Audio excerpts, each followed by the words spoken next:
खूंखार घोड़ा। विजयनगर के पड़ोसी मुसलमान राज्यों के पास बड़ी मजबूत सेनाएं थीं। राजा कृष्णदेव राय चाहते थे कि विजयनगर की घुड़सवार फौज भी मजबूत हो ताकि हमला होने पर दुश्मनों का सामना कुशलता से किया जा सके। उन्होंने बहुत से अरबी घोड़े खरीदने का विचार किया। मंत्रियों ने सलाह दी कि घोड़ों को पालने का एक आसान तरीका यह है कि शांति के समय ये घोड़े नागरिकों को रखने के लिए दिए जाएं और जब युद्ध हो तो इन्हें इकट्ठा कर लिया जाए। राजा को यह सलाह पसंद आ गई। उन्होंने 1000 बढ़िया अरबी घोड़े खरीदे और नागरिकों को बांट दिए। हर घोड़े के साथ घास, चने और दवाइयों के लिए खर्चा आदि दिया जाना भी तय हुआ। यह फैसला किया गया कि हर 3 महीने के बाद घोड़ों की जांच की जाएगी। तेनालीराम ने एक घोड़ा मांगा तो उसको भी एक घोड़ा मिल गया। तेनालीराम घोड़े को मिलने वाला सारा खर्च हजम कर जाता।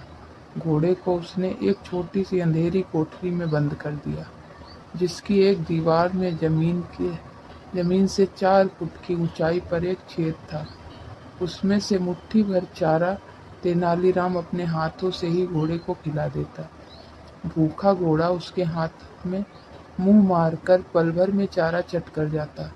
3 महीने बीतने पर सभी से कहा गया कि वे अपने घोड़ों की जांच करवाएं। तेनालीराम के अतिरिक्त सभी ने अपने घोड़ों की जांच करवा ली। राजा ने तेनालीराम से पूछा, तुम्हारा घोड़ा कहाँ है? महाराज, मेरा घोड़ा इतना खूंखार हो गया है कि मैं उसे नहीं ला सकता। आप लोगों के प्रबंधक को मेरे साथ भेज दीजिए, वही इस घोड़े को ला सकते हैं। तेनालीराम ने कहा, घोड़ों का प्रबंधक, जिसकी दाढ़ी भूसे के रंग की थी, तेनालीराम के साथ चल पड़ा। कोठरी के पास पहुंचकर तेनालीराम बोला, प्रबंधक, आप स्वयं देख लीजिए कि यह घोड़ा कितना खूंखार है, इसलिए मैंने इसे कोठरी में बंद कर रखा है। कायर कहीं के, तुम क्या जानो घोड़े कैसे काबू में किए जाते हैं?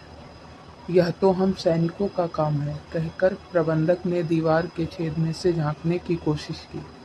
सबसे पहले उसकी दाढ़ी छेद में पहुंची। उधर भूखे घोड़े ने समझा कि उसका चारा आ गया और उसने झपट कर दाढ़ी मुंह में ले ली।